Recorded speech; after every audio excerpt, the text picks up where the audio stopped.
what's up, y'all? It's your girl, Gloria TP5 from Resurrected for a Reason. And I'm just coming to you today to talk about Walking Truth Radio with Pastor James.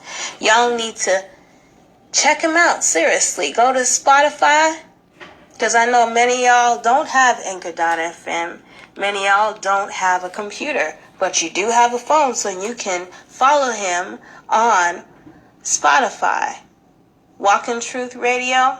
Go ahead and check it out. He's got an amazing list of episodes, amazing Bible studies, amazing Sunday services that you can listen to and watch on Facebook Live.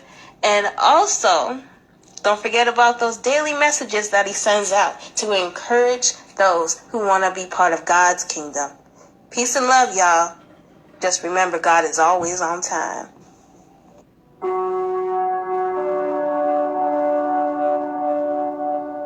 Jesus sick. We're like this, of course. That's exactly what he's saying to us. What is it that made the Lord sick? Strikingly, it's not what we might suspect.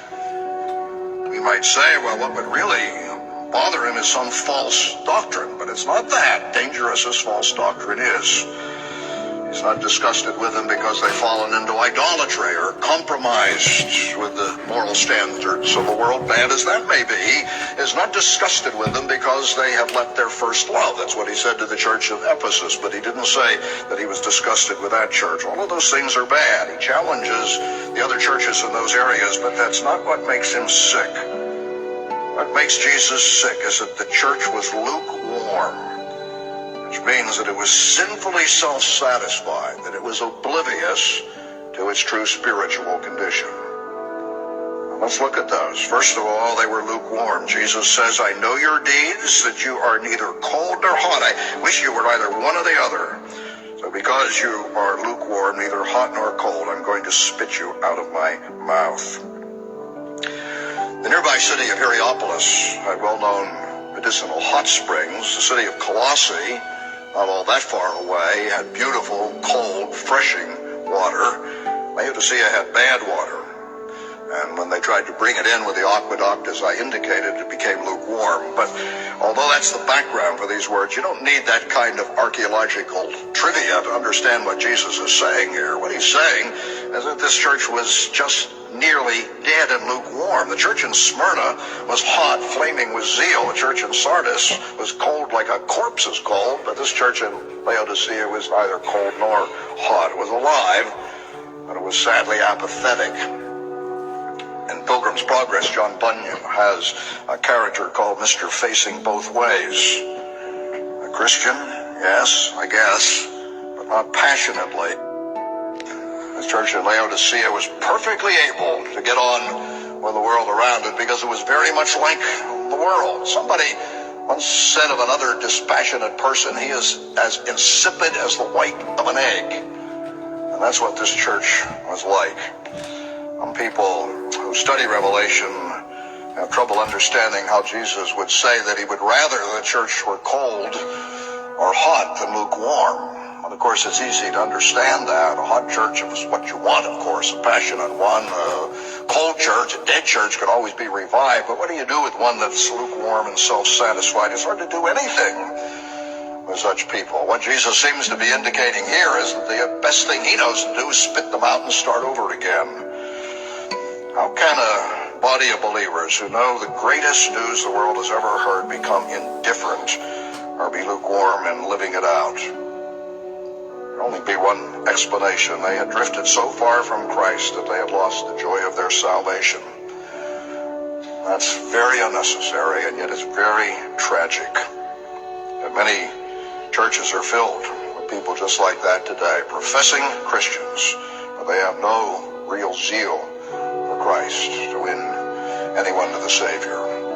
You say, well, yes, but I belong to a lively church. My church is on fire. Look at all the things that it's doing. You can belong to a very lively church and be lukewarm yourself. You say, how can I do that? Well, you can just give nominal attendance, going on Sunday, because of course that's what you really ought to do, but not actually becoming active. You can neglect Bible study. You can find prayer difficult. You can enjoy the company of the world more than the company of Christian people. You can drift on with never reading a Christian book, attending a Christian conference, aspiring for any great thing for God, and be utterly indifferent to those with whom you work who are perishing apart from Jesus Christ. That's a lukewarm Christian. I dare say you can belong to a church like 10th Presbyterian Church and be exactly like that. If a church is filled up with enough people like that, the church loses its fire and falls into the condition of the church at Laodicea. Well, they were also self-satisfied. This goes along with their lukewarm condition. It just means they were blissfully content to be as they were. They thought they had everything they could possibly want, that they'd achieved everything they could possibly achieve. After all, they had a big church. It was beautiful. I suppose they have all sorts of rich programs. What they said, verse 17, is this: I am rich. I've acquired wealth. I don't need a thing. You say, was that material wealth or spiritual wealth? No doubt it was both.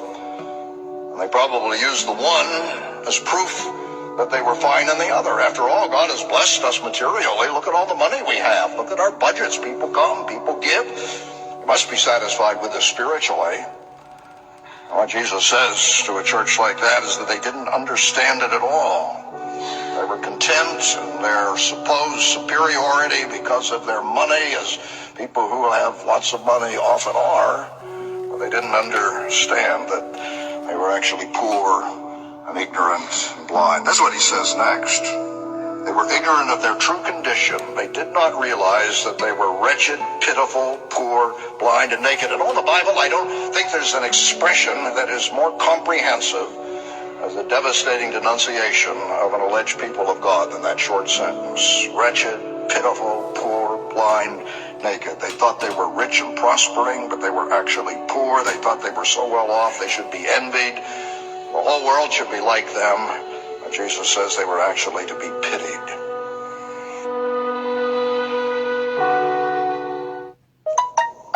Hi, Pastor James. It's me, Gloria. I just wanted to say I really enjoyed the sermon called The Plan. It was a Sunday sermon. I think that's the most recent one. Very clear, very informative, very inspiring. And it was easy to understand, just as your sermons are easy to understand. Because many a time I'll go to a church, I don't understand a word they're saying, because they're beating around the bush. There's only certain pastors I can actually follow and understand.